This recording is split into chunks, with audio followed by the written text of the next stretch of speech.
Hi, I'm Dan Seitzma. And I'm Brian Lamb. And we're with Improv Effects, and we're going to be showing you an exercise today that you can easily do with colleagues, friends, family, whoever. It's actually a very fun game, and it has a very improv-y element to it that can be really, really nice for collaboration. Yes, it's called Shared Story, and the way that it works is that two people will partner up, and they'll tell each other a story. In this case, we're going to do something positive, something that you tried for the first time and were pleased that you did and had a great outcome, set the stage for something real nice. When we're done with these stories, we're going to create a shared story, one that combines elements of both of our stories, but there's a twist to that. You want to make sure that you're telling it in I statements, so from the first person. So I did this, I did that.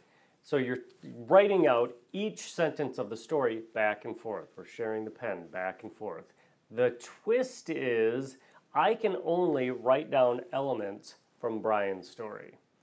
He can only write elements from my story. So you have to pay attention to the other person's story very closely and try to recall details that they gave.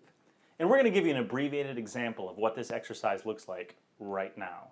So I'm going to tell a story of the first time I went cliff diving. I was in Canada, and I had gone with several friends that I went to church with, and we got to the side of this cliff, and we all thought, you know, that'd be really fun to jump off it, but we were all kind of scared. We didn't know what was below, so we went down, measured the depth of it, and it was safe, relatively, and we were in the middle of nowhere. I mean, this was way out remotely. And one of my friends finally just said, I'm going, and jumped off.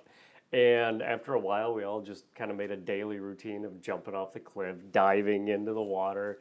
It was pretty amazing. And in the end, we all kind of got over our fears, and it was a little dangerous and not the smartest thing, but it was great. Nice. It has a very 4-minute mile story to it. Yes, sort of. So I'll tell a story about the first time that I tried sushi. That had been a completely foreign concept to me. Growing up, any kind of seafood meant fish sticks, and that was it. And they are good. The fish sticks are fantastic. In high school, some friends of mine said, we're going to go get some sushi. And that scared me a little bit, but not too much until I got there because I didn't really know what sushi meant. And when they actually started cutting raw fish, we sat at the sushi bar and putting it in front of me, I got very, very nervous. I had to do it in little small sized bites. And I remember thinking, this is like dare eating. Like there's no way that they can really be enjoying this. And they were slurping down raw salmon and tuna and fish eggs. And I had to scale it back a little bit more to the tempura stuff. Oh, yeah. But a few weeks later, I got the bug where I woke up and I just wanted some sushi. And I became the guy in college that then was trying to take all my friends or first dates or whatever. I was like, you have to go to sushi. And I got to know the sushi chefs at this sushi restaurant down the street from where I lived in East Lansing. So still love sushi. Yeah. So now we're going to construct a shared story. Combines elements of each story into one story that sounds like it can stand on its own. Yeah.